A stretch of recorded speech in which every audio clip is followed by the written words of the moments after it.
ਸਤਿ ਸ਼੍ਰੀ ਅਕਾਲ। ਤੁਸੀਂ ਵੇਖ ਰਹੇ ਹੋ ਟੀਵੀ ਪੰਜਾਬ ਤੇ ਮੈਂ ਹਾਂ ਤੁਹਾਡੇ ਨਾਲ ਇੰਦਰਪ੍ਰੀਤ ਕੌਰ ਪੰਨੂ। ਖਬਰਾਂ ਦੇ ਇਸ ਬੁਲੇਟਿਨ ਦੇ ਵਿੱਚ ਤੁਹਾਡਾ ਸਵਾਗਤ ਹੈ। ਸਭ ਤੋਂ ਪਹਿਲਾਂ ਝਾਤ ਮਾਰਦੇ ਹਾਂ ਅੱਜ ਦੀਆਂ ਚੋਣਵੀਆਂ ਖਬਰਾਂ ਦੇ ਉੱਪਰ। ਐਲਬਰਟਾ ਦੇ ਨਿਆਂ ਮੰਤਰੀ ਨੇ ਟਰੂਡੋ ਦੇ ਉੱਪਰ ਕੀਤੀ ਟਿੱਪਣੀ, ਆਲੋਚਨਾ ਤੋਂ ਬਾਅਦ ਮੰਗੀ ਟਰੂਡੋ ਕੋਲੋਂ ਮੁਆਫੀ। ਟ੍ਰਾਂਜ਼ਿਟ ਨੇ ਲਗਾਈ ਉਡਾਨਾਂ ਦੇ ਉੱਪਰ ਰੋਕ, ਜੁਲਾਈ ਮਹੀਨੇ ਤੱਕ ਰੋਕ ਰਹੇਗੀ ਜਾਰੀ। ਹਰਮਨਜੋਤ ਦੀ ਮ੍ਰਿਤਕ ਦੇ ਭਾਰਤ ਭੇਜਣ ਦੇ ਲਈ ਚਲਾਇਆ ਗੋਫੰਡਮੀ, ਬੀਤੇ ਸ਼ੁੱਕਰਵਾਰ ਹਰਮਨਜੋਤ ਸਿੰਘ ਦੀ ਹੋਈ ਸੀ ਮੌਤ। ਇਮੀਗ੍ਰੇਸ਼ਨ ਮੰਤਰੀ ਦਾ ਨਵਾਂ ਬਿਆਨ, ਦੱਸਿਆ ਇਮੀਗ੍ਰੇਸ਼ਨ ਦੇ ਵਿੱਚ ਕਿਵੇਂ ਹੋਏਗਾ ਸੁਧਾਰ। ਸਰੀ ਆਰਸੀਐਮਪੀ ਨੇ ਡਰਾਈਵਰ ਦੇ ਕੋਲੋਂ ਬਰਾਮਦ ਕੀਤੀ ਕੋਕੇਨ, ਡਰਾਈਵਰ ਦੇ ਕੋਲੋਂ ਹੋਰ ਚੀਜ਼ਾਂ ਵੀ ਹੋਈਆਂ ਬਰਾਮਦ। ਬ੍ਰਿਟਿਸ਼ ਕੋਲੰਬੀਆ ਦੇ ਵਿੱਚ ਪਾਬੰਦੀਆਂ ਦੌਰਾਨ ਕਟਿਆ ਪਹਿਲਾ ਚਲਾਨ, ਕੋਰੋਨਾ ਕਾਰਨ BC ਵਿੱਚ ਲਗਾਈਆਂ ਗਈਆਂ ਪਾਬੰਦੀਆਂ। ਐਲਬਰਟਾ ਦੇ ਨਿਆਂ ਮੰਤਰੀ ਜਾਣੀ ਕਿ ਜਸਟਿਸ ਮਿਨਿਸਟਰ ਵੱਲੋਂ ਪ੍ਰਧਾਨ ਮੰਤਰੀ ਜਸਟਿਨ ਟਰੂਡੋ ਦੇ ਉੱਪਰ ਟਿੱਪਣੀ ਕੀਤੀ ਗਈ ਅਤੇ ਹੁਣ ਅਜਿਹਾ ਕਰਨ ਦੇ ਉੱਪਰ ਉਹਨਾਂ ਨੇ ਮੁਆਫੀ ਮੰਗੀ ਹੈ। ਫੇਸਬੁੱਕ ਦੇ ਉੱਪਰ ਪੋਸਟ ਸਾਂਝੀ ਕੀਤੀ ਗਈ ਸੀ। ਹਾਲ ਹੀ ਦੇ ਵਿੱਚ ਐਲਬਰਟਾ ਵੱਲੋਂ ਕੋਰੋਨਾ ਵਾਇਰਸ ਦੇ ਚੱਲਦਿਆਂ ਹੋਰ ਵੀ ਸਖਤੀਆਂ ਦਾ ਐਲਾਨ ਕੀਤਾ ਗਿਆ, ਕਿਉਂਕਿ ਹਸਪਤਾਲ ਦੇ ਵਿੱਚ ਮਰੀਜ਼ਾਂ ਦੀ ਲਗਾਤਾਰ ਗਿਣਤੀ ਵਧ ਰਹੀ ਹੈ। ਇਸ ਦੇ ਉੱਪਰ ਜਸਟਿਸ ਮਿਨਿਸਟਰ ਨੇ ਫੇਸਬੁੱਕ ਤੇ ਪੋਸਟ ਸਾਂਝੀ ਕੀਤੀ, ਜਿੱਥੇ ਉਹਨਾਂ ਨੇ ਲਿਖਿਆ ਕਿ ਐਲਬਰਟਾ ਦੇ ਵਿੱਚ ਜੋ ਹਾਲਾਤ ਨੇ, ਇਸੇ ਦੇ ਵਿੱਚ ਐਲਬਰਟਾ ਕੋਈ ਰਿਸਕ ਨਹੀਂ ਲੈ ਸਕਦਾ, ਪਰ NDP ਅਤੇ ਪ੍ਰਧਾਨ ਮੰਤਰੀ ਜਸਟਿਨ ਟਰੂਡੋ ਦੀ ਸਰਕਾਰ ਇਸ ਦੇ ਉਲਟ ਚਾਹੁੰਦੀ ਹੈ। ਅਜਿਹਾ ਕਰਨ ਤੇ ਉਹਨਾਂ ਵੱਲੋਂ ਹੁਣ ਮੁਆਫੀ ਮੰਗੀ ਗਈ ਹੈ। ਪ੍ਰਧਾਨ ਮੰਤਰੀ ਜਸਟਿਨ ਟਰੂਡੋ ਵੱਲੋਂ ਇਸ ਦੀ ਨਿੰਦਾ ਕੀਤੀ ਗਈ ਸੀ, ਜਾਣੀ ਕਿ ਜੋ ਉਹਨਾਂ ਦੇ ਉੱਪਰ ਟਿੱਪਣੀ ਕੀਤੀ ਗਈ ਤੇ ਉਹਨਾਂ ਨੇ ਇਸ ਨੂੰ ਸ਼ਰਮਨਾਕ ਦੱਸਿਆ ਸੀ। ਐਲਬਰਟਾ ਦੇ ਜਸਟਿਸ ਮਿਨਿਸਟਰ ਵੱਲੋਂ ਪ੍ਰਧਾਨ ਮੰਤਰੀ ਜਸਟਿਨ ਟਰੂਡੋ ਦੇ ਉੱਪਰ ਜੋ ਇਲਜ਼ਾਮ ਲਗਾਏ ਗਏ, ਉਹਨਾਂ ਦੀ ਪ੍ਰਧਾਨ ਮੰਤਰੀ ਵੱਲੋਂ ਨਿੰਦਾ ਕੀਤੀ ਗਈ ਹੈ। ਟਰੂਡੋ ਵੱਲੋਂ ਇਸ ਨੂੰ ਸ਼ਰਮਨਾਕ ਦੱਸਿਆ ਗਿਆ। ਇਸ ਸਭ ਤੋਂ ਬਾਅਦ ਐਲਬਰਟਾ ਦੇ ਜਸਟਿਸ ਮਿਨਿਸਟਰ ਵੱਲੋਂ ਮੁਆਫੀ ਮੰਗੀ ਗਈ ਹੈ। ਉਹਨਾਂ ਨੇ ਕਿਹਾ ਕਿ ਜੋ ਮੈਂ ਪ੍ਰਧਾਨ ਮੰਤਰੀ ਜਸਟਿਨ ਟਰੂਡੋ ਦੀ ਸਰਕਾਰ ਅਤੇ ਐਲਬਰਟਾ ਦੀ ਆਪੋਜੀਸ਼ਨ NDP ਦੇ ਬਾਰੇ ਕਿਹਾ, ਉਹ ਗਲਤ ਸੀ। ਅਜਿਹਾ ਕਰਨ ਤੇ ਮੈਂ ਮੁਆਫੀ ਮੰਗਣਾ ਚਾਹੁੰਦਾ ਹਾਂ। ਉਹਨਾਂ ਕਿਹਾ ਕਿ ਐਲਬਰਟਾ ਇਸ ਸਮੇਂ ਕਾਫੀ ਜ਼ਿਆਦਾ ਚੁਣੌਤੀਆਂ ਦਾ ਸਾਹਮਣਾ ਕਰ ਰਿਹਾ ਹੈ ਤੇ ਜੋ ਮੇਰੇ ਵੱਲੋਂ ਟਿੱਪਣੀ ਕੀਤੀ ਗਈ ਉਹ ਗਲਤ ਸੀ। ਜ਼ਿਕਰਯੋਗ ਹੈ ਕਿ ਜਸਟਿਸ ਮਿਨਿਸਟਰ ਵੱਲੋਂ ਫੇਸਬੁੱਕ ਦੇ ਉੱਪਰ ਇੱਕ ਪੋਸਟ ਪਾਈ ਗਈ, ਜਿੱਥੇ ਉਹਨਾਂ ਨੇ ਫੈਡਰਲ ਸਰਕਾਰ ਅਤੇ NDP ਦੇ ਉੱਪਰ ਟਿੱਪਣੀ ਕੀਤੀ ਸੀ। ਉਹਨਾਂ ਵੱਲੋਂ ਆਪਣੀ ਪੋਸਟ ਦੇ ਵਿੱਚ ਲਿਖਿਆ ਗਿਆ ਸੀ ਕਿ ਪ੍ਰੋਵਿੰਸ ਕਿਸੇ ਵੀ ਤਰੀਕੇ ਦਾ ਕੋਰੋਨਾ ਵਾਇਰਸ ਦੇ ਚੱਲਦਿਆਂ ਰਿਸਕ ਨਹੀਂ ਲੈ ਸਕਦਾ। NDP ਅਤੇ ਫੈਡਰਲ ਲਿਬਰਲਸ ਇਸ ਦੇ ਉਲਟ ਚਾਹੁੰਦੇ ਹਨ। ਇਸ ਸੰਬੰਧੀ ਜਦੋਂ ਪ੍ਰੀਮੀਅਰ ਜੇਸਨ ਕੇਨੀ ਨੂੰ ਸਵਾਲ ਕੀਤਾ ਗਿਆ ਤੇ ਉਹਨਾਂ ਨੇ ਕਿਹਾ ਕਿ ਮੈਨੂੰ ਇਸ ਟਿੱਪਣੀ ਦੇ ਬਾਰੇ ਵਿੱਚ ਜਾਣਕਾਰੀ ਨਹੀਂ ਹੈ। ਪ੍ਰਧਾਨ ਮੰਤਰੀ ਜਸਟਿਨ ਟਰੂਡੋ ਵੱਲੋਂ ਇਸ ਟਿੱਪਣੀ ਦੀ ਨਿੰਦਾ ਕੀਤੀ ਗਈ ਸੀ। ਉਹਨਾਂ ਨੇ ਇਸ ਨੂੰ ਸ਼ਰਮਨਾਕ ਦੱਸਿਆ ਸੀ। ਉਹਨਾਂ ਕਿਹਾ ਕਿ ਇਸ ਸਮੇਂ ਸਾਰੇ ਪ੍ਰੋਵਿੰਸ, ਵੱਖ-ਵੱਖ ਸੂਬੇ ਇਕੱਠੇ ਹੋ ਕੇ ਕੋਰੋਨਾ ਵਾਇਰਸ ਦੇ ਖਿਲਾਫ ਲੜਾਈ ਲੜ ਰਹੇ ਹਨ ਤੇ ਦੂਜੇ ਪਾਸੇ ਅਜਿਹਾ ਕਮੈਂਟ ਸਾਹਮਣੇ ਆਉਣਾ ਸ਼ਰਮਨਾਕ ਹੈ। ਪਿਛਲੇ ਹਫ਼ਤੇ ਪ੍ਰੀਮੀਅਰ ਵੱਲੋਂ ਐਲਬਰਟਾ ਦੇ ਵਿੱਚ ਹੋਰ ਵੀ ਸਖਤੀਆਂ ਦਾ ਐਲਾਨ ਕੀਤਾ ਗਿਆ ਤਾਂ ਕਿ ਹਸਪਤਾਲ ਦੇ ਵਿੱਚ ਜੋ ਮਰੀਜ਼ਾਂ ਦੀ ਗਿਣਤੀ ਵਧ ਰਹੀ ਹੈ, ਉਸ ਦੇ ਵਿੱਚ ਕਾਬੂ ਕੀਤਾ ਜਾਵੇ। ਟ੍ਰਾਂਜ਼ਿਟ ਵੱਲੋਂ ਆਪਣੀਆਂ ਉਡਾਨਾਂ ਦੇ ਉੱਪਰ ਰੋਕ ਲਗਾਈ ਗਈ ਹੈ। ਜੁਲਾਈ ਮਹੀਨੇ ਤੱਕ ਉਡਾਨਾਂ ਨੂੰ ਸਸਪੈਂਡ ਕਰ ਦਿੱਤਾ ਗਿਆ। ਇਸ ਦੀ ਜਾਣਕਾਰੀ ਉਹਨਾਂ ਨੇ ਆਪਣੀ ਵੈਬਸਾਈਟ ਦੇ ਉੱਪਰ ਸਾਂਝੀ ਕੀਤੀ ਹੈ। ਜਨਵਰੀ ਮਹੀਨੇ ਫੈਡਰਲ ਸਰਕਾਰ ਵੱਲੋਂ ਅਪੀਲ ਕੀਤੀ ਗਈ ਸੀ ਕਿ ਮੈਕਸੀਕੋ ਅਤੇ ਕੈਰੀਬੀਅਨ ਦੇ ਨਾਲ ਉਡਾਨਾਂ ਬੰਦ ਕੀਤੀਆਂ ਜਾਣ। ਇਸੇ ਦੇ ਚੱਲਦਿਆਂ ਟ੍ਰਾਂਜ਼ਿਟ ਵੱਲੋਂ ਉਦੋਂ ਤੋਂ ਹੀ ਉਡਾਨਾਂ ਬੰਦ ਕੀਤੀਆਂ ਗਈਆਂ ਨੇ। ਟ੍ਰਾਂਜ਼ਿਟ ਵੱਲੋਂ ਆਪਣੀਆਂ ਉਡਾਨਾਂ ਦੇ ਉੱਪਰ ਜੁਲਾਈ ਮਹੀਨੇ ਤੱਕ ਰੋਕ ਲਗਾ ਦਿੱਤੀ ਗਈ ਹੈ। ਇਹ ਕਦਮ ਕੋਰੋਨਾ ਵਾਇਰਸ ਦੇ ਚੱਲਦਿਆਂ ਯਾਤਰਾ ਸੰਬੰਧੀ ਜੋ ਪਾਬੰਦੀਆਂ ਲਗਾਈਆਂ ਗਈਆਂ, ਉਸ ਨੂੰ ਧਿਆਨ ਵਿੱਚ ਰੱਖਦਿਆਂ ਚੁੱਕਿਆ ਗਿਆ। ਇਸ ਦੀ ਜਾਣਕਾਰੀ ਟ੍ਰਾਂਜ਼ਿਟ ਵੱਲੋਂ ਆਪਣੀ ਵੈਬਸਾਈਟ ਦੇ ਉੱਪਰ ਸਾਂਝੀ ਕੀਤੀ ਗਈ ਹੈ। ਉਹਨਾਂ ਇਸ ਦੇ ਵਿੱਚ ਦੱਸਿਆ ਕਿ ਜਿਹੜੇ ਵੀ ਕਸਟਮਰਸ ਇਸ ਕਾਰਨ ਪ੍ਰਭਾਵਿਤ ਹੋਏ ਨੇ, ਉਹਨਾਂ ਦੇ ਨਾਲ ਜਾਣਕਾਰੀ ਸਾਂਝੀ ਕੀਤੀ ਜਾਵੇਗੀ। Transit airline Montreal based airline ਹੈ, ਜਿਨ੍ਹਾਂ ਵੱਲੋਂ ਉਦੋਂ ਤੋਂ ਹੀ ਆਪਣੀਆਂ ਉਡਾਨਾਂ ਦੇ ਉੱਪਰ ਰੋਕ ਲਗਾਈ ਗਈ, ਜਿੱਥੇ ਕੈਨੇਡਾ ਸਰਕਾਰ ਵੱਲੋਂ ਜਨਵਰੀ ਮਹੀਨੇ ਮੈਕਸੀਕੋ ਅਤੇ ਕੈਰੀਬੀਅਨ ਦੇ ਨਾਲ ਉਡਾਨਾਂ ਦੇ ਉੱਪਰ ਰੋਕ ਲਗਾਉਣ ਦੇ ਵਾਸਤੇ ਅਪੀਲ ਕੀਤੀ ਗਈ ਸੀ। ਪਿਛਲੇ ਮਹੀਨੇ ਟ੍ਰਾਂਜ਼ਿਟ ਵੱਲੋਂ ਆਟਵਾ ਦੇ ਨਾਲ ਇੱਕ ਡੀਲ ਕੀਤੀ ਗਈ, ਜਿੱਥੇ ਉਹਨਾਂ ਵੱਲੋਂ $700 ਮਿਲੀਅਨ ਦੀ ਡੀਲ ਕੀਤੀ ਗਈ, ਜਿਸ ਦੇ ਨਾਲ ਯਾਤਰੀਆਂ ਨੂੰ ਰਿਫੰਡ ਦਿੱਤਾ ਜਾਵੇਗਾ ਜੋ ਕੋਰੋਨਾ ਵਾਇਰਸ ਦੇ ਕਾਰਨ ਪ੍ਰਭਾਵਿਤ ਹੋਏ, ਜਾਣੀ ਕਿ ਜਿਨ੍ਹਾਂ ਦੀਆਂ ਇਸ ਦੇ ਕਾਰਨ ਉਡਾਨਾਂ ਰੱਦ ਹੋਈਆਂ। ਜ਼ਿਕਰਯੋਗ ਹੈ ਕਿ ਕੈਨੇਡਾ ਦੇ ਵਿੱਚ ਕੋਰੋਨਾ ਵਾਇਰਸ ਦੇ ਚੱਲਦਿਆਂ ਯਾਤਰਾ ਸੰਬੰਧੀ ਪਾਬੰਦੀਆਂ ਅਜੇ ਵੀ ਜਾਰੀ ਹਨ। ਜਨਵਰੀ ਮਹੀਨੇ ਕੈਨੇਡਾ ਸਰਕਾਰ ਵੱਲੋਂ 에ਅਰਲਾਈਨਸ ਨੂੰ ਅਪੀਲ ਕੀਤੀ ਗਈ ਸੀ ਕਿ ਮੈਕਸੀਕੋ ਅਤੇ ਕੈਰੀਬੀਅਨ ਦੇ ਨਾਲ ਉਡਾਨਾਂ ਦੇ ਉੱਪਰ ਰੋਕ ਲਗਾਈ ਜਾਵੇ। ਇਸੇ ਦੇ ਚੱਲਦਿਆਂ ਜੋ ਰੋਕ ਜਾਰੀ ਸੀ, ਉਸ ਨੂੰ 에ਅਰ ਟ੍ਰਾਂਜ਼ਿਟ ਨੇ ਅੱਗੇ ਸਸਪੈਂਡ ਕੀਤਾ ਹੈ, ਜੋ ਕਿ ਜੁਲਾਈ ਮਹੀਨੇ ਤੱਕ ਜਾਰੀ ਰਹੇਗੀ। ਬੀਤੇ ਸ਼ੁੱਕਰਵਾਰ ਹਰਮਨਜੋਤ ਸਿੰਘ ਨਾਮ ਦੇ ਇੱਕ ਨੌਜਵਾਨ ਦੀ ਕੈਨੇਡਾ ਦੇ ਵਿੱਚ ਮੌਤ ਹੋ ਗਈ ਸੀ, ਜੋ ਕਿ ਅੰਤਰਰਾਸ਼ਟਰੀ ਵਿਦਿਆਰਥੀ ਦੇ ਤੌਰ ਦੇ ਉੱਪਰ ਕੈਨੇਡਾ ਗਿਆ ਸੀ। ਉਸ ਦੀ ਮ੍ਰਿਤਕ ਦੇ ਭਾਰਤ ਭੇਜਣ ਦੇ ਵਾਸਤੇ GoFundMe ਦੀ ਸ਼ੁਰੂਆਤ ਕੀਤੀ ਗਈ ਹੈ ਤਾਂ ਕਿ ਉਸ ਦੀ ਮ੍ਰਿਤਕ ਦੇ ਪਰਿਵਾਰ ਦੇ ਕੋਲ ਭਾਰਤ ਭੇਜੀ ਜਾ ਸਕੇ। ਪਿਛਲੇ ਦਿਨੀ ਕੈਨੇਡਾ ਦੇ ਐਡਮਿੰਟਨ ਤੋਂ ਇੱਕ ਅਜਿਹਾ ਮਾਮਲਾ ਸਾਹਮਣੇ ਆਇਆ ਸੀ ਜਿੱਥੇ ਇੱਕ ਪੰਜਾਬੀ ਨੌਜਵਾਨ ਹਰਮਨਜੋਤ ਸਿੰਘ ਪੱਠਲ ਦੀ ਮੌਤ ਹੋ ਗਈ ਸੀ। ਹੁਣ ਹਰਮਨਜੋਤ ਸਿੰਘ ਦੇ ਵਾਸਤੇ GoFundMe ਚਲਾਇਆ ਜਾ ਰਿਹਾ ਹੈ ਤਾਂ ਕਿ ਉਸ ਦੀ ਮ੍ਰਿਤਕ ਦੇਹ ਨੂੰ ਪਰਿਵਾਰ ਦੇ ਕੋਲ ਭੇਜਿਆ ਜਾਵੇ। ਇਸ GoFundMe ਦੀ ਸ਼ੁਰੂਆਤ ਹਰਮਨਜੋਤ ਸਿੰਘ ਦੀ ਮ੍ਰਿਤਕ ਦੇ ਭਾਰਤ ਭੇਜਣ ਦੇ ਵਾਸਤੇ ਕੀਤੀ ਗਈ ਹੈ। ਜ਼ਿਕਰਯੋਗ ਹੈ ਕਿ ਐਡਮਿੰਟਨ ਦੇ ਗਮਦੂੜ ਬਰਾੜ ਦਾ ਆਪਣੀ ਪਤਨੀ ਦੇ ਨਾਲ ਝਗੜਾ ਚੱਲ ਰਿਹਾ ਸੀ। ਇਸ ਸਿਲਸਿਲੇ ਦੇ ਵਿੱਚ ਸ਼ੁੱਕਰਵਾਰ ਨੂੰ ਗਮਦੂੜ ਬਰਾੜ ਦੀ ਪਤਨੀ ਨੇ ਆਪਣੇ ਰਿਸ਼ਤੇਦਾਰ ਹਰਮਨਜੋਤ ਸਿੰਘ ਨੂੰ ਕਾਲ ਕਰਕੇ ਮਦਦ ਦੇ ਵਾਸਤੇ ਬੁਲਾਇਆ। ਪੁਲਿਸ ਵੱਲੋਂ ਇਸ ਸੰਬੰਧੀ ਜਾਣਕਾਰੀ ਦਿੱਤੀ ਗਈ ਕਿ ਬਰਾੜ ਵੱਲੋਂ ਜੋ ਗੋਲੀਬਾਰੀ ਕੀਤੀ ਗਈ ਉਸ ਦੇ ਕਾਰਨ ਹਰਮਨਜੋਤ ਸਿੰਘ ਦੀ ਮੌਤ ਹੋ ਗਈ। ਬਰਾੜ ਦੀ ਪਤਨੀ ਵੀ ਗੰਭੀਰ ਰੂਪ ਦੇ ਵਿੱਚ ਜ਼ਖਮੀ ਹੋਈ। ਹਰਮਨਜੋਤ ਸਿੰਘ ਪੱਠਲ 1.5 ਸਾਲ ਪਹਿਲਾਂ ਪੜ੍ਹਾਈ ਕਰਨ ਦੇ ਵਾਸਤੇ ਅੰਤਰਰਾਸ਼ਟਰੀ ਵਿਦਿਆਰਥੀ ਦੇ ਤੌਰ ਦੇ ਉੱਪਰ ਕੈਨੇਡਾ ਆਇਆ ਸੀ। ਪਰਿਵਾਰ ਵੱਲੋਂ ਆਪਣੇ ਪੁੱਤਰ ਨੂੰ ਕੈਨੇਡਾ ਭੇਜਿਆ ਗਿਆ ਸੀ। ਪੁਲਿਸ ਵੱਲੋਂ ਇਸ ਮਾਮਲੇ ਦੇ ਵਿੱਚ ਬਰਾੜ ਨੂੰ ਗ੍ਰਿਫਤਾਰ ਕੀਤਾ ਗਿਆ। ਹੁਣ ਹਰਮਨਜੋਤ ਸਿੰਘ ਦੀ ਮੌਤ ਤੋਂ ਬਾਅਦ ਉਸ ਦੀ ਮ੍ਰਿਤਕ ਦੇ ਭਾਰਤ ਭੇਜਣ ਦੇ ਵਾਸਤੇ ਫੰਡ ਦੀ ਸ਼ੁਰੂਆਤ ਕੀਤੀ ਗਈ ਹੈ, ਜਾਣੀ ਕਿ ਉਸ ਦੇ ਵਾਸਤੇ GoFundMe ਚਲਾਇਆ ਗਿਆ। ਇਮੀਗ੍ਰੇਸ਼ਨ ਮੰਤਰੀ ਵੱਲੋਂ ਕੈਨੇਡਾ ਦੇ ਅੰਦਰ ਜੋ ਇਮੀਗ੍ਰੇਸ਼ਨ ਦੇ ਹਾਲਾਤ ਨੇ ਉਹਨਾਂ ਦੇ ਨਾਲ ਜਾਣੂ ਕਰਵਾਇਆ ਗਿਆ। ਨਾਲ ਹੀ ਦੱਸਿਆ ਗਿਆ ਕਿ ਕਿਵੇਂ ਉਹਨਾਂ ਵੱਲੋਂ ਇਮੀਗ੍ਰੇਸ਼ਨ ਦੇ ਵਿੱਚ ਤੇਜ਼ੀ ਲਿਆਂਦੀ ਜਾਵੇਗੀ। ਕੋਰੋਨਾ ਵਾਇਰਸ ਦੇ ਚੱਲਦਿਆਂ ਸਖਤੀ ਲਾਗੂ ਨੇ, ਪਰ ਫਿਰ ਵੀ ਇਮੀਗ੍ਰੇਸ਼ਨ ਵਿਭਾਗ ਵੱਲੋਂ ਕਾਫੀ ਕਦਮ ਚੁੱਕੇ ਜਾ ਰਹੇ ਨੇ ਤਾਂ ਕਿ ਜੋ ਇਮੀਗ੍ਰੇਸ਼ਨ ਲੈਵਲਸ ਪਲਾਨ ਦੇ ਤਹਿਤ ਟੀਚਾ ਮਿਥਿਆ ਗਿਆ ਉਸ ਨੂੰ ਪੂਰਾ ਕੀਤਾ ਜਾਵੇ। 2021 ਦੇ ਵਾਸਤੇ ਇਹ ਟਾਰਗੇਟ ਰੱਖਿਆ ਗਿਆ ਕਿ 4,01,000 ਦੇ ਕਰੀਬ ਜਿਹੜੇ ਨਿਊ ਕਮਰਸ ਨੇ ਉਹਨਾਂ ਦਾ ਸਵਾਗਤ ਕੀਤਾ ਜਾਵੇਗਾ, ਜਿਸ ਦੇ ਚੱਲਦਿਆਂ ਫਰਵਰੀ 13 ਨੂੰ ਇੱਕ ਰਿਕਾਰਡ ਬ੍ਰੇਕਿੰਗ ਡਰਾ ਦਾ ਐਲਾਨ ਕੀਤਾ ਗਿਆ ਅਤੇ ਹੁਣ ਇਮੀਗ੍ਰੇਸ਼ਨ ਦੇ ਨਾਲ ਸੰਬੰਧਿਤ 6 ਨਵੇਂ ਪ੍ਰੋਗਰਾਮ ਲਿਆਂਦੇ ਗਏ ਤਾਂ ਕਿ ਜੋ ਟੀਚਾ ਮਿਥਿਆ ਗਿਆ ਉਸ ਨੂੰ ਪੂਰਾ ਕੀਤਾ ਜਾ ਸਕੇ। ਕੈਨੇਡਾ ਦੇ ਇਮੀਗ੍ਰੇਸ਼ਨ ਮੰਤਰੀ ਵੱਲੋਂ ਕੈਨੇਡਾ ਦੇ ਇਮੀਗ੍ਰੇਸ਼ਨ ਸਿਸਟਮ ਨੂੰ ਆਧੁਨਿਕ ਕਰਨ ਦੇ ਵਾਸਤੇ ਆਪਣੇ ਵਿਚਾਰਾਂ ਦੀ ਸਾਂਝ ਪਾਈ ਗਈ। ਉਹਨਾਂ ਵੱਲੋਂ ਇਸ ਮੁੱਦੇ ਦੇ ਉੱਪਰ ਮਈ 12 ਨੂੰ ਗੱਲਬਾਤ ਕੀਤੀ ਗਈ। ਓਟਵਾ ਦੇ ਕੈਨੇਡੀਅਨ ਕਲੱਬ ਵੱਲੋਂ ਇੱਕ ਵਰਚੁਅਲ ਇਵੈਂਟ ਕਰਵਾਇਆ ਗਿਆ ਸੀ ਜਿੱਥੇ ਇਮੀਗ੍ਰੇਸ਼ਨ ਮੰਤਰੀ ਵੱਲੋਂ ਦੱਸਿਆ ਗਿਆ ਕਿ ਕੈਨੇਡਾ ਦੇ ਇਮੀਗ੍ਰੇਸ਼ਨ ਸਿਸਟਮ ਨੂੰ ਆਧੁਨਿਕ ਜਾਣੀ ਕਿ ਮਾਡਰਨਾਈਜ਼ ਕਿਵੇਂ ਕਰਨਾ ਹੈ। 1903 ਤੋਂ ਲੈ ਕੇ ਕੈਨੇਡੀਅਨ ਕਲੱਬ ਵੱਲੋਂ ਅਜਿਹੇ ਮੁੱਦਿਆਂ ਦੇ ਉੱਪਰ ਚਰਚਾ ਕਰਵਾਈ ਜਾਂਦੀ ਹੈ ਜਿੱਥੇ ਉਹਨਾਂ ਮੁੱਦਿਆਂ ਦੇ ਉੱਪਰ ਗੱਲਬਾਤ ਕੀਤੀ ਜਾਂਦੀ ਹੈ ਜੋ ਕਿ ਦੇਸ਼ ਦੇ ਵਾਸਤੇ ਕਾਫੀ ਖਾਸ ਹਨ।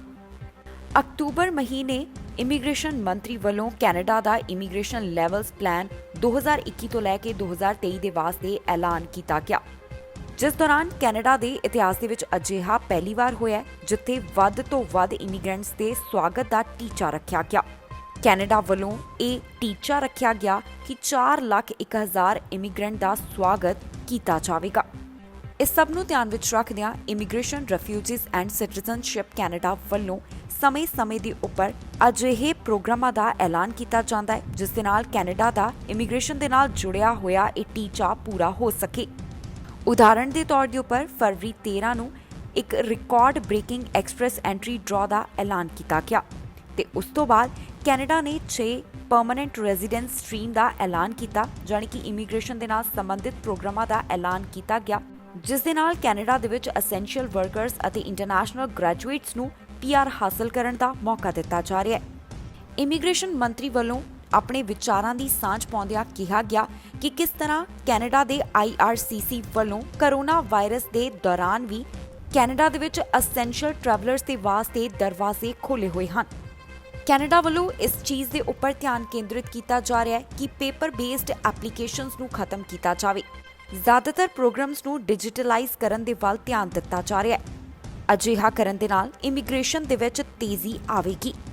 ਕੈਨੇਡੀਅਨ ਸਿਟੀਜ਼ਨਸ ਦੇ ਵੱਲੋਂ ਆਨਲਾਈਨ ਸਹੁੰ ਚੁੱਕ ਸਮਾਗਮ ਕੀਤਾ ਜਾਵੇਗਾ। ਉਹਨਾਂ ਮੁਤਾਬਕ 50,000 ਨਵੇਂ ਕੈਨੇਡੀਅਨਸ ਦੇ ਵੱਲੋਂ 9,000 ਵਰਚੁਅਲ ਸਿਟੀਜ਼ਨਸ਼ਿਪ ਸੈਰੇਮਨੀਜ਼ ਦੇ ਵਿੱਚ ਹਿੱਸਾ ਲਿਆ ਗਿਆ। ਪਿਛਲੇ ਮਹੀਨੇ ਕੈਨੇਡਾ ਦੀ ਸਰਕਾਰ ਵੱਲੋਂ $430 ਮਿਲੀਅਨ ਦੀ ਇਨਵੈਸਟਮੈਂਟ ਦਾ ਐਲਾਨ ਕੀਤਾ ਗਿਆ ਜੋ ਕਿ ਟੈਕਨੋਲੋਜੀ ਇਨਫਰਾਸਟ੍ਰਕਚਰ ਨੂੰ ਮਾਡਰਨਾਈਜ਼ ਕਰਨ ਦੇ ਵਾਸਤੇ ਵਰਤੇ ਜਾਣਗੇ। ਜੋ ਕੈਨੇਡਾ ਦੇ ਵਿੱਚ ਇਹ ਵਰਚੁਅਲ ਇਵੈਂਟ ਕਰਵਾਇਆ ਗਿਆ। ਇਮੀਗ੍ਰੇਸ਼ਨ ਮੰਤਰੀ ਵੱਲੋਂ ਇਹਨਾਂ ਵਿਚਾਰਾਂ ਦੀ ਉਸ ਦੌਰਾਨ ਸਾਂਝ ਪਾਈ ਗਈ। ਸਰੀ RCMP ਵੱਲੋਂ ਇੱਕ ਜਾਣਕਾਰੀ ਸਾਂਝੀ ਕੀਤੀ ਗਈ, ਜਿੱਥੇ ਉਹਨਾਂ ਨੇ ਕਿਹਾ ਕਿ ਇੱਕ ਡਰਾਈਵਰ ਨੂੰ ਜਦੋਂ ਰੋਕਿਆ ਗਿਆ ਤੇ ਉਸਦੇ ਕੋਲੋਂ ਕੋਕੇਨ ਬਰਾਮਦ ਹੋਈ ਹੈ। ਨਾਲ ਹੀ ਮੋਬਾਈਲ ਫੋਨ ਵਰਗੀਆਂ ਹੋਰ ਵੀ ਕਈ ਚੀਜ਼ਾਂ ਇਸ ਦੇ ਕੋਲੋਂ ਬਰਾਮਦ ਕੀਤੀਆਂ ਗਈਆਂ ਹਨ। ਸਰੀ RCMP ਵੱਲੋਂ ਕੋਕੇਨ ਬਰਾਮਦ ਕੀਤੀ ਗਈ ਹੈ। ਸਰੀ RCMP ਦੇ ਮੁਤਾਬਕ ਗੈਂਗ ਇਨਫੋਰਸਮੈਂਟ ਟੀਮ ਵੱਲੋਂ ਕੋਕੇਨ ਦੀ ਇੱਕ ਪਾਰਸ਼ੀਅਲ ਬ੍ਰਿਕ ਬਰਾਮਦ ਕੀਤੀ ਗਈ।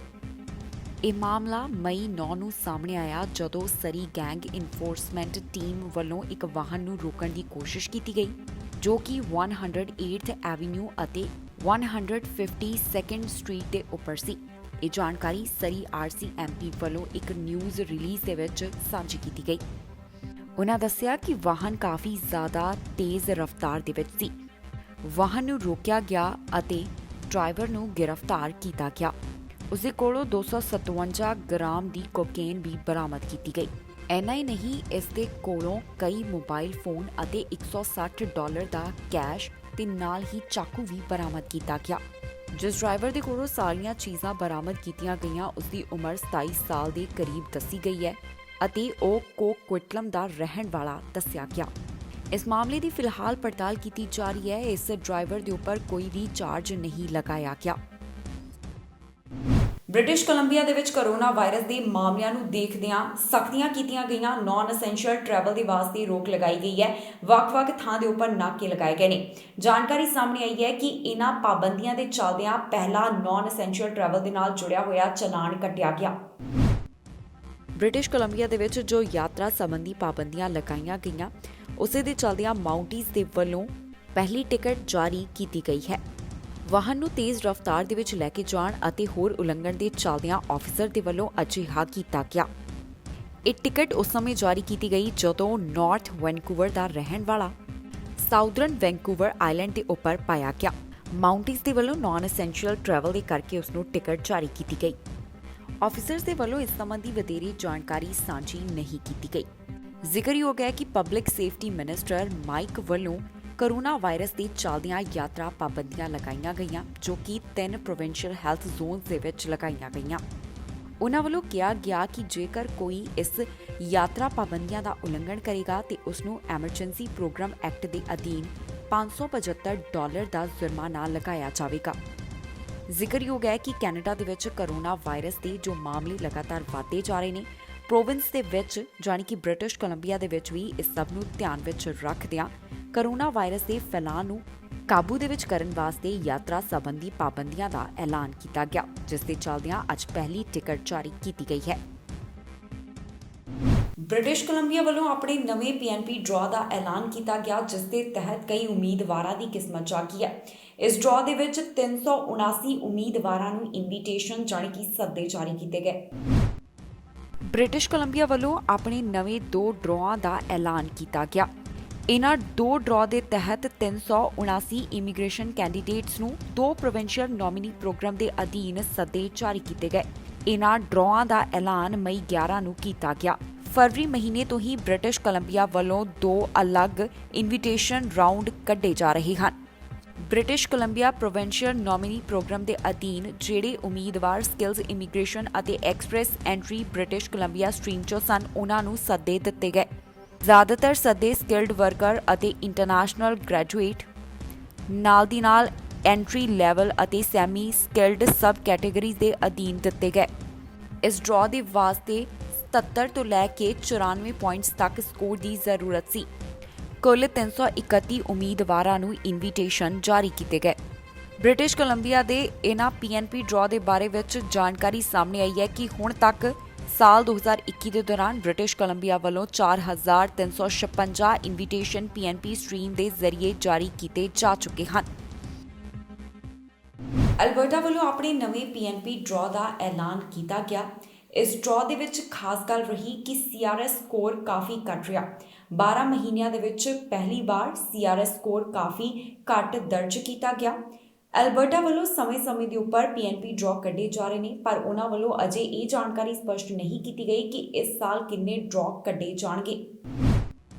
ਅਲਬਰਟਾ ਵੱਲੋਂ ਨਵੇਂ PNP ਡਰਾਅ ਦਾ ਐਲਾਨ ਕੀਤਾ ਗਿਆ। ਇਸ ਡਰਾਅ ਦੇ ਵਿੱਚ ਖਾਸ ਗੱਲ ਇਹ ਰਹੀ ਕਿ 12 ਮਹੀਨਿਆਂ ਦੇ ਵਿੱਚ ਸਭ ਤੋਂ ਘੱਟ CRS ਸਕੋਰ ਦੇਖਿਆ ਗਿਆ। ਅਲਬਰਟਾ ਵੱਲੋਂ ਆਪਣੀ ਡਰਾਅ ਦਾ ਐਲਾਨ ਮਈ 5 ਨੂੰ ਕੀਤਾ ਗਿਆ, ਜਿੱਥੇ ਐਕਸਪ੍ਰੈਸ ਐਂਟਰੀ ਕੈਂਡੀਡੇਟਸ ਨੂੰ ਸੱਦੇ ਦਿੱਤੇ ਗਏ ਜਿਨ੍ਹਾਂ ਦੇ ਵਾਸਤੇ 300 ਸਕੋਰਸ ਦੀ ਜ਼ਰੂਰਤ ਸੀ। ਅਲਬਰਟਾ ਇਮੀਗ੍ਰੈਂਟ ਨੋਮੀਨੀ ਪ੍ਰੋਗਰਾਮ ਦੇ ਵੱਲੋਂ ਅਲਬਰਟਾ ਬੌਂਡ ਇਮੀਗ੍ਰੈਂਟਸ ਦੇ ਵਾਸਤੇ ਪ੍ਰੋਵਿੰਸ਼ੀਅਲ ਨੋਮੀਨੀ ਪ੍ਰੋਗਰਾਮ ਚਲਾਇਆ ਜਾਂਦਾ ਹੈ। ਇਹ ਡਰਾਅ ਸਾਲ ਦਾ ਸਭ ਤੋਂ ਵੱਡਾ ਡਰਾਅ ਤਾਂ ਨਹੀਂ ਸੀ, ਕਿਉਂਕਿ ਇਸ ਡਰਾਅ ਦੇ ਅਧੀਨ 250 ਇਮੀਗ੍ਰੇਸ਼ਨ ਕੈਂਡੀਡੇਟਸ ਨੂੰ ਇਨਵੀਟੇਸ਼ਨ ਮਿਲੇ, ਜਦਕਿ ਇਸ ਸਾਲ ਦੇ ਸਭ ਤੋਂ ਵੱਡੇ ਅਲਬਰਟਾ ਦੇ ਡਰਾਅ ਦੇ ਅਧੀਨ 300 ਸੱਦੇ ਜਾਰੀ ਕੀਤੇ ਗਏ ਸਨ। ਪਰ ਇਸ ਡਰਾਅ ਦੇ ਤਹਿਤ ਕੰਪਰੀਹੈਂਸਿਵ ਰੈਂਕਿੰਗ ਸਿਸਟਮ ਸਕੋਰ ਕਾਫੀ ਘੱਟ ਰਿਹਾ, ਜੋ ਕਿ ਮਈ 2020 ਤੋਂ ਲੈ ਕੇ ਹੁਣ ਤੱਕ ਦਾ ਘੱਟ ਸਕੋਰ ਦਰਜ ਕੀਤਾ ਗਿਆ। ਜ਼ਿਕਰਯੋਗ ਹੈ ਕਿ ਅਲਬਰਟਾ ਵੱਲੋਂ 2020 ਦੇ ਦੌਰਾਨ 6250 ਉਮੀਦਵਾਰਾਂ ਨੂੰ ਸੱਦੇ ਜਾਣੀ ਕਿ ਨੋਮੀਨੇਸ਼ਨ ਸਰਟੀਫਿਕੇਟਸ ਦੇਣ ਦਾ ਟੀਚਾ ਰੱਖਿਆ ਗਿਆ ਸੀ, ਪਰ ਕੋਰੋਨਾ ਵਾਇਰਸ ਦੇ ਚੱਲਦਿਆਂ 4000 ਨੋਮੀਨੇਸ਼ਨਸ ਹੀ ਦਿੱਤੇ ਜਾ ਸਕੇ। ਇਹ ਸਾਰੇ ਨੋਮੀਨੇਸ਼ਨ ਜੂਨ 2020 ਤੱਕ ਹੀ ਜਾਰੀ ਕੀਤੇ ਗਏ। ਸੈਕਿੰਡ ਹਾਫ ਦੇ ਵਿੱਚ ਕੋਈ ਵੀ ਡਰਾਅ ਨਹੀਂ ਕੱਢਿਆ ਗਿਆ। ਇਸ ਸਾਲ 2021 ਦੇ ਵਿੱਚ ਅਲਬਰਟਾ ਵੱਲੋਂ ਕਿੰਨੇ ਸੱਦੇ ਜਾਰੀ ਕੀਤੇ ਜਾਣਗੇ, ਇਸ ਦੀ ਜਾਣਕਾਰੀ ਅਜੇ ਸਾਂਝੀ ਨਹੀਂ ਕੀਤੀ ਗਈ।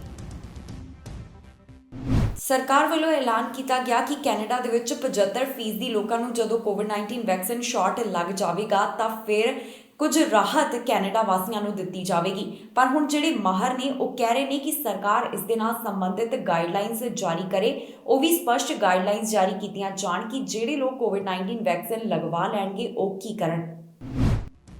ਉਮੀਦ ਕੀਤੀ ਜਾ ਰਹੀ ਹੈ ਕਿ ਕੈਨੇਡਾ ਦੇ ਵਿੱਚ ਜਲਦ ਹੀ ਜ਼ਿਆਦਾਤਰ ਕੈਨੇਡੀਅਨਸ ਨੂੰ ਕੋਵਿਡ-19 ਵੈਕਸੀਨ ਸ਼ਾਟ ਲਗਾਇਆ ਜਾਵੇਗਾ। ਇਸ ਦੇ ਵਿਚਕਾਰ ਇਸ ਸੰਬੰਧੀ ਜਾਣਕਾਰੀ ਆਉਣਾ ਅਜੇ ਬਾਕੀ ਹੈ ਕਿ ਜਿਹੜੇ ਲੋਕ ਕੋਵਿਡ-19 ਵੈਕਸੀਨ ਦਾ ਪਹਿਲਾ ਡੋਜ਼ ਲਗਵਾ ਚੁੱਕੇ ਹਨ, ਉਹਨਾਂ ਨੂੰ ਕੋਰੋਨਾ ਪਾਬੰਦੀਆਂ ਦੇ ਵਿੱਚ ਢਿੱਲ ਕਿਵੇਂ ਪ੍ਰਾਪਤ ਹੋਵੇਗੀ। ਬੁੱਧਵਾਰ ਤੱਕ 15.5 ਮਿਲੀਅਨ ਕੈਨੇਡੀਅਨਸ ਵੱਲੋਂ ਕੋਵਿਡ-19 ਵੈਕਸੀਨ ਦਾ ਘੱਟੋ-ਘੱਟ ਇੱਕ ਸ਼ਾਟ ਲਗਵਾ ਲਿਆ ਜਾ ਚੁੱਕਾ ਹੈ।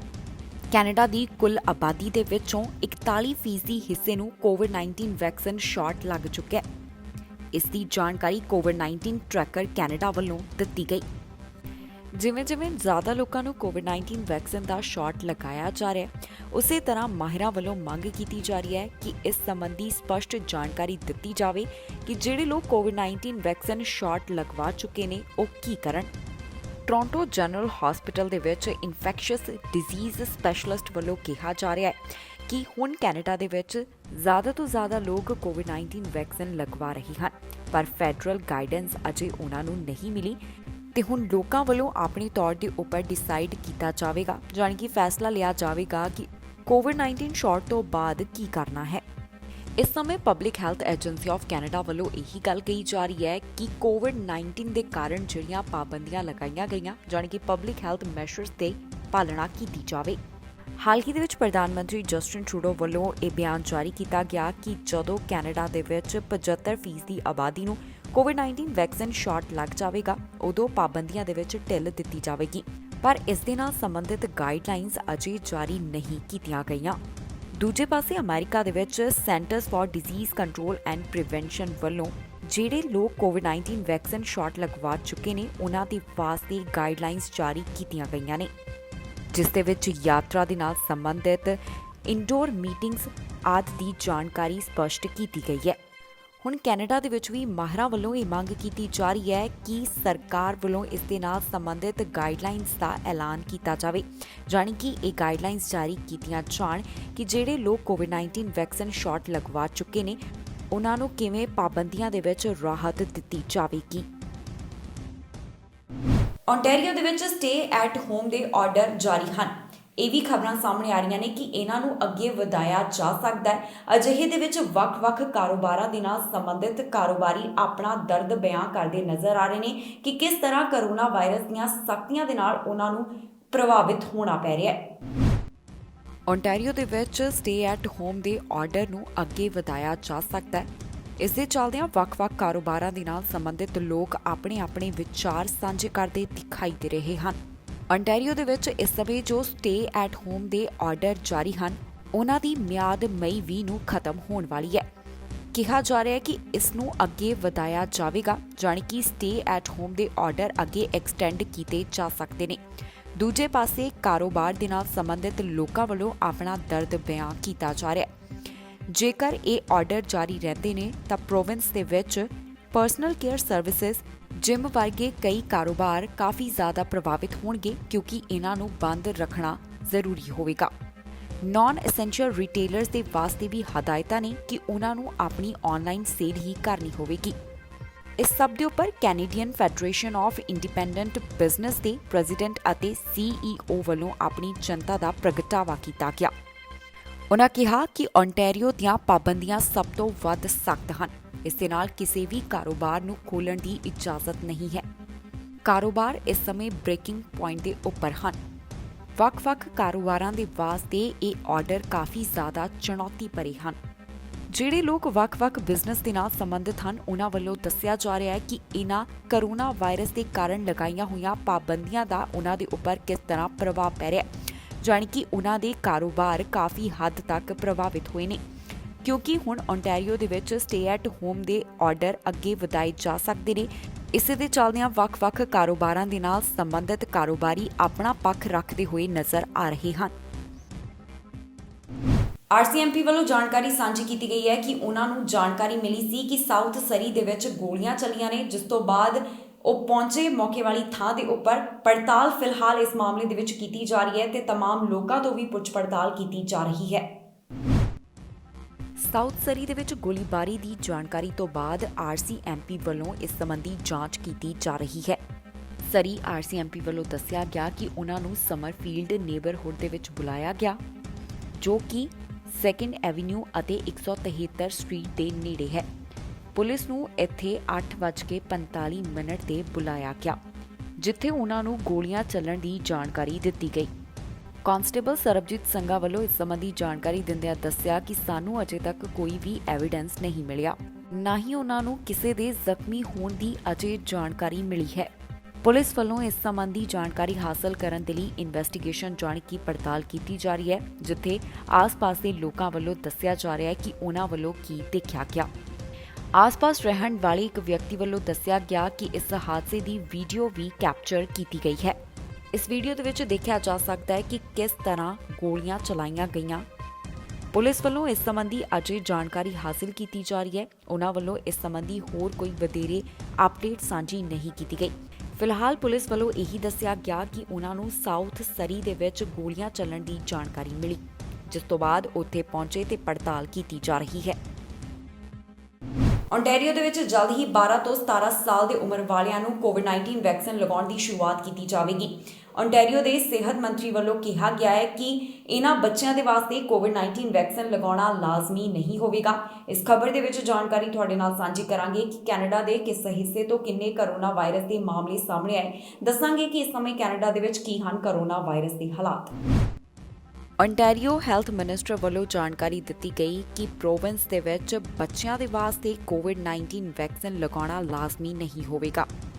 ਪ੍ਰੋਵਿੰਸ ਦੇ ਵਿੱਚ ਜੂਨ ਮਹੀਨੇ ਬੱਚਿਆਂ ਨੂੰ ਕੋਵਿਡ-19 ਵੈਕਸੀਨ ਲਗਾਉਣ ਦੇ ਵਾਸਤੇ ਟਾਰਗੇਟ ਸੈੱਟ ਕੀਤਾ ਜਾ ਰਿਹਾ ਹੈ, ਜਿਸ ਦੇ ਤਹਿਤ 12 ਸਾਲ ਅਤੇ 17 ਸਾਲ ਦੀ ਉਮਰ ਵਾਲਿਆਂ ਨੂੰ ਕੋਵਿਡ-19 ਵੈਕਸੀਨ ਲਗਾਏ ਜਾਣਗੇ।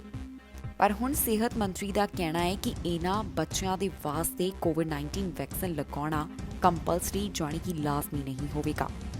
ਕਿਬੈਕ ਤੋਂ 745 ਕਰੋਨਾ ਵਾਇਰਸ ਦੇ ਮਾਮਲੇ ਸਾਹਮਣੇ ਆਏ ਅਤੇ 11 ਮੌਤਾਂ ਇਸ ਵਾਇਰਸ ਦੇ ਕਾਰਨ ਦਰਜ ਕੀਤੀਆਂ ਗਈਆਂ। ਹੁਣ ਤੱਕ 3,60,201 ਦੇ ਕਰੀਬ ਕਰੋਨਾ ਦੇ ਕੁੱਲ ਮਾਮਲੇ ਸਾਹਮਣੇ ਆ ਚੁੱਕੇ ਨੇ। 11,012 ਦੇ ਕਰੀਬ ਲੋਕਾਂ ਦੀ ਹੁਣ ਤੱਕ ਜਾਨ ਜਾ ਚੁੱਕੀ ਹੈ। ਹਸਪਤਾਲ ਦੇ ਵਿੱਚ 530 ਦੇ ਕਰੀਬ ਮਰੀਜ਼ ਹਨ, ਜਿਨ੍ਹਾਂ ਵਿੱਚੋਂ 126 ਇੰਟੈਂਸਿਵ ਕੇਅਰ ਅਧੀਨ ਹਨ। ਕਿਬੈਕ ਦੇ ਵਿੱਚ 25 ਸਾਲ ਅਤੇ ਇਸ ਤੋਂ ਵੱਧ ਉਮਰ ਵਾਲਿਆਂ ਦੇ ਲਈ ਅਪਾਇੰਟਮੈਂਟ ਦੀ ਸ਼ੁਰੂਆਤ ਕਰ ਦਿੱਤੀ ਗਈ ਹੈ, ਜਾਣੀ ਕਿ ਉਹਨਾਂ ਦੇ ਵਾਸਤੇ ਅਪਾਇੰਟਮੈਂਟ ਖੋਲੀ ਜਾ ਚੁੱਕੀ ਹੈ। ਮੈਨੀਟੋਬਾ ਤੋਂ 24 ਘੰਟਿਆਂ ਦੌਰਾਨ 364 ਕਰੋਨਾ ਦੇ ਮਾਮਲੇ ਸਾਹਮਣੇ ਆਏ। ਇਸ ਸਮੇਂ ਮੈਨੀਟੋਬਾ ਦੇ ਵਿੱਚ 1,828 ਵੇਰੀਐਂਟ ਦੇ ਐਕਟਿਵ ਮਾਮਲੇ ਹਨ। ਕੈਨੇਡਾ ਦੇ ਵਿੱਚ ਹੁਣ ਤੱਕ 13 ਮਿਲੀਅਨ ਦੇ ਕਰੀਬ ਕੁੱਲ ਕਰੋਨਾ ਮਾਮਲੇ ਸਾਹਮਣੇ ਆ ਚੁੱਕੇ ਹਨ। 24,761 ਜਾਨਾਂ ਹੁਣ ਤੱਕ ਵਾਇਰਸ ਦੇ ਕਾਰਨ ਜਾ ਚੁੱਕੀਆਂ ਨੇ। ਕੈਨੇਡਾ ਦੇ ਵਿੱਚ 12 ਮਿਲੀਅਨ ਦੇ ਕਰੀਬ ਰਿਕਵਰਡ ਮਾਮਲਿਆਂ ਦੀ ਗਿਣਤੀ ਹੈ। ਇਸ ਦੇ ਨਾਲ ਹੀ ਜਾਂਦੇ ਇੱਕ ਵਾਰ ਫਿਰ ਤੋਂ ਝਾਤ ਮਾਰਦੇ ਹਾਂ ਅੱਜ ਦੀਆਂ ਚੋਣਵੀਆਂ ਖਬਰਾਂ ਦੇ ਉੱਪਰ। ਐਲਬਰਟਾ ਦੇ ਨਿਆਂ ਮੰਤਰੀ ਨੇ ਟਰੂਡੋ ਦੇ ਉੱਪਰ ਕੀਤੀ ਟਿੱਪਣੀ, ਆਲੋਚਨਾ ਤੋਂ ਬਾਅਦ ਮੰਗੀ ਟਰੂਡੋ ਕੋਲੋਂ ਮੁਆਫੀ। ਟ੍ਰਾਂਜ਼ਿਟ ਨੇ ਲਗਾਈ ਉਡਾਨਾਂ ਦੇ ਉੱਪਰ ਰੋਕ, ਜੁਲਾਈ ਮਹੀਨੇ ਤੱਕ ਰੋਕ ਰਹੇਗੀ ਜਾਰੀ। ਹਰਮਨਜੋਤ ਦੀ ਮ੍ਰਿਤਕ ਦੇ ਭਾਰਤ ਭੇਜਣ ਦੇ ਲਈ ਚਲਾਇਆ ਗੋਫੰਡਮੀ, ਬੀਤੇ ਸ਼ੁੱਕਰਵਾਰ ਹਰਮਨਜੋਤ ਸਿੰਘ ਦੀ ਹੋਈ ਸੀ ਮੌਤ। ਇਮੀਗ੍ਰੇਸ਼ਨ ਮੰਤਰੀ ਦਾ ਨਵਾਂ ਬਿਆਨ, ਦੱਸਿਆ ਇਮੀਗ੍ਰੇਸ਼ਨ ਦੇ ਵਿੱਚ ਕਿਵੇਂ ਹੋਏਗਾ ਸੁਧਾਰ। ਸਰੀ ਆਰਸੀਐਮਪੀ ਨੇ ਡਰਾਈਵਰ ਦੇ ਕੋਲੋਂ ਬਰਾਮਦ ਕੀਤੀ ਕੋਕੇਨ, ਡਰਾਈਵਰ ਦੇ ਕੋਲੋਂ ਹੋਰ ਚੀਜ਼ਾਂ ਵੀ ਹੋਈਆਂ ਬਰਾਮਦ। ਬ੍ਰਿਟਿਸ਼ ਕੋਲੰਬੀਆ ਦੇ ਵਿੱਚ ਪਾਬੰਦੀਆਂ ਦੌਰਾਨ ਕਟਿਆ ਪਹਿਲਾ ਚਲਾਨ, ਕੋਰੋਨਾ ਕਾਰਨ BC ਵਿੱਚ ਲਗਾਈਆਂ ਗਈਆਂ ਪਾਬੰਦੀਆਂ। ਖਬਰਾਂ ਦੇ ਇਸ ਬੁਲੇਟਿਨ ਦੇ ਵਿੱਚ ਇੰਨਾ ਹੀ। ਨਵੀਆਂ ਤੇ ਤਾਜ਼ੀਆਂ ਖਬਰਾਂ ਲੈ ਕੇ ਫਿਰ ਤੋਂ ਹਾਜ਼ਰ ਹੋਵਾਂਗੇ। ਫਿਲਹਾਲ ਮੈਨੂੰ ਇੰਦਰਪ੍ਰੀਤ ਕੌਰ ਪੰਨੂ ਨੂੰ ਦਿਓ ਇਜਾਜ਼ਤ ਤੇ ਤੁਸੀਂ ਵੇਖਦੇ ਰਹੋ TV ਪੰਜਾਬ।